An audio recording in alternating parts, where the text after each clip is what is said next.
Village Bible Church, we place a high value on our small groups, so much so that we say that our small groups are the primary vehicle for discipleship at Village Bible Church.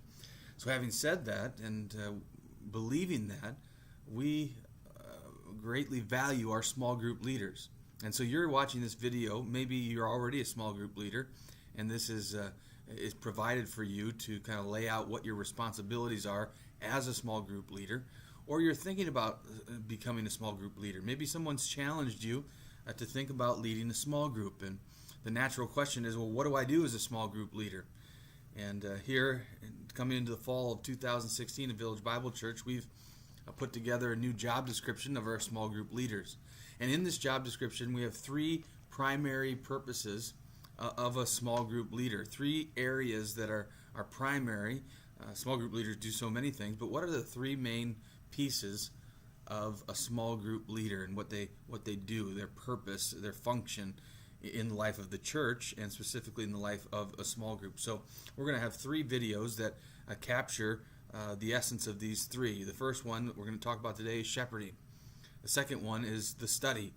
And the third one is to safeguard the group and to safeguard relationships and the doctrine of the church as well. So we'll get to those each, starting today with shepherding. This is really the number one out of the primary purpose. This is about the number one thing that we ask our small group leaders to do, and that is to shepherd God's people and to shepherd your small group. Shepherding is a common theme all throughout the Bible. You go back to Abraham, he was a shepherd. Moses, he was a shepherd. King David, he was a shepherd.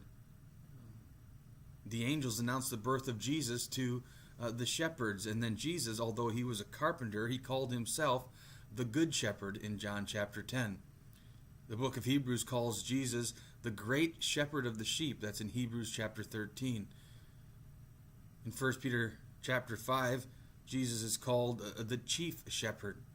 And then the early church leaders, the pastors, the elders, the bishops, are commanded to shepherd the flock of God and to be an example and to care for God's people. And not because you have to, but because you want to.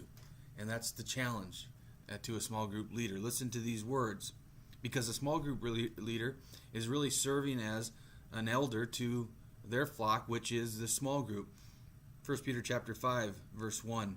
Therefore I exhort you, elders among you, and your fellow elder, as your fellow elder and witness of the sufferings of Christ, and a partaker also of the glory that is to be revealed, shepherd the flock of God among you, exercising oversight, not under compulsion, but voluntarily, according to the will of God, and not for sordid gain, but with eagerness, nor yet as one lording it over those allotted to your charge, but proving to be examples to the flock. And then listen to this great promise. And when the chief shepherd appears, you will receive the unfading crown of glory. To shepherd the flock of God. What an awesome responsibility. And so when we look at the job description here, we see three different sections of the shepherding aspect of a small group leader. So I want to talk about those briefly. The first one is to know the facts. As a small group leader, you're charged to know the facts about your people, their names, their ages, their personal interests, their family interests, where they live, what they do, any special needs that they have. Those might seem kind of petty, but you'd be surprised that there are some small group leaders who don't really know what their people are doing. And so we want to first know the facts about who your people are. Secondly, you want to know their spiritual story, and you want to be able to care for their spiritual needs. Are the people in your group following Jesus? Are they believers? If they are, what's their story? How'd they come to know Jesus Christ? How did God save them? So know their faith story. If they're not, by the way, that's good to know as well. And even though they're not per se part of the flock of God by being a Christian and part of the church universal, they're still ones who are there and who God might be drawing to himself to save them through the ministry of your small group leader. So it's important that we know each one of our group members' faith stories. Also, know their burdens and their prayer needs and help shoulder those needs together. One of the great benefits of being part of a small group community is that you have others to share your needs and concerns. Now, this doesn't happen very often right away, but it happens over time as the group grows together in relationship with one another. As there's a comfort level there, we begin to do what the New Testament commands us, that we bear one another's burdens. As a small group leader, this is part of the shepherding responsibility. Also, as a small group leader, you identify next steps for each one of your members spiritually. No group has all of the same level of maturing believers in their group. They're different, and know where they're at so that you can help suggest next steps for them to grow deeper in their life with the Lord. That involves identifying their spiritual gifts. We have place assessment that we use here at Village Bible Church. It is a wonderful tool to help people, help them to discover their spiritual gifts and identify how God has gifted them to serve in the church. And so as a small group leader, be encouraging your people to use the place assessment tool, and I can connect you with that.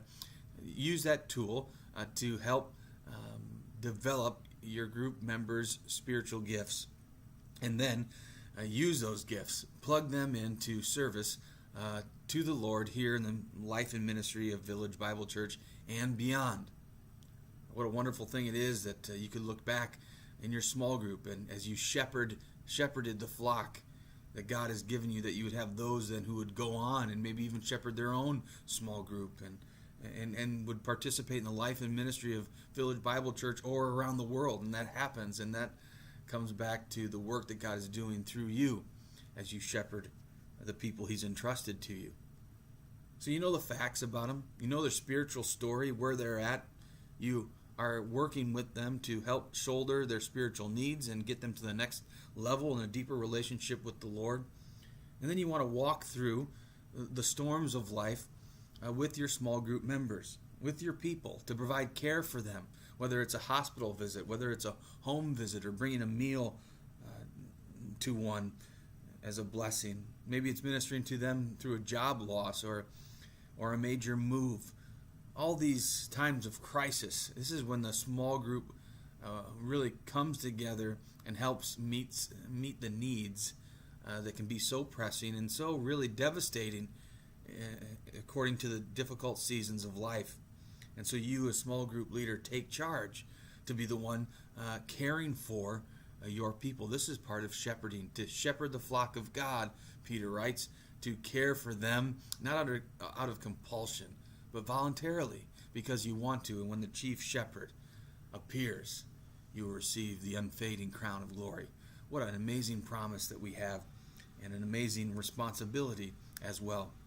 A few years back, maybe you heard of this, there was a flock that was being led by a couple of Turkish shepherds. It was just outside of Istanbul, and they stopped in at a village to eat some breakfast, left the sheep alone. The sheep started one at a time going over a cliff. It was about a 45-foot cliff, and pretty soon the whole flock followed. And over the edge they went, and 400 sheep died during that time. I think the price was $75,000 was lost. It wasn't really the sheep's fault, was it? Now, they're not the smartest, but they weren't thinking about committing suicide. They were following the crowd. They were going along with what everybody else was doing, what the other sheep were doing. And it was really the shepherd's fault. It was the shepherd's fault for getting lazy and taking a little bit longer with their breakfast, lingering there and letting the sheep go off and wander. Now you say, well, man, that's a pretty bad illustration. You're calling my small group members sheep? Yes, I am. And I'm calling you a sheep as well, and me a sheep. The scriptures talk about us as being sheep. All of us, like sheep, have gone astray. Each of us has turned to our own way in Isaiah 53, verse 6. We're called sheep by the Lord Jesus Christ as well, that we would hear His voice and follow Him. But we're called sheep. We're prone to wander.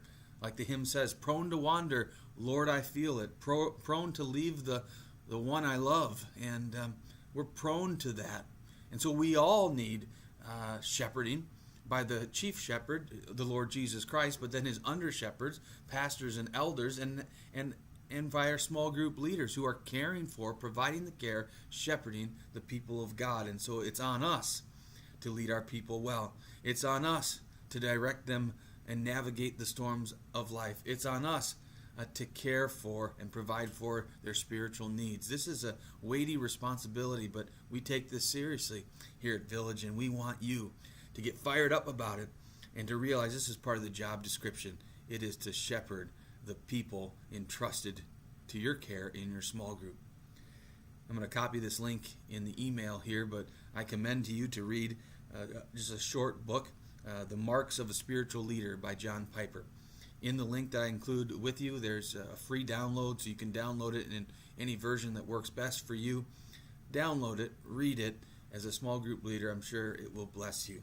So this was part one of small group leaders' responsibilities, job description, shepherding. We have 2 more to go to study how we facilitate and lead the study, prepare for it, and then the third one to safeguard our small groups. This is Pastor Steve Lombardo. I'm thankful for you, and I'm praying for you as you lead your small group and you give glory to the Lord Jesus Christ, who will come and give you the crown of glory. Praise his name.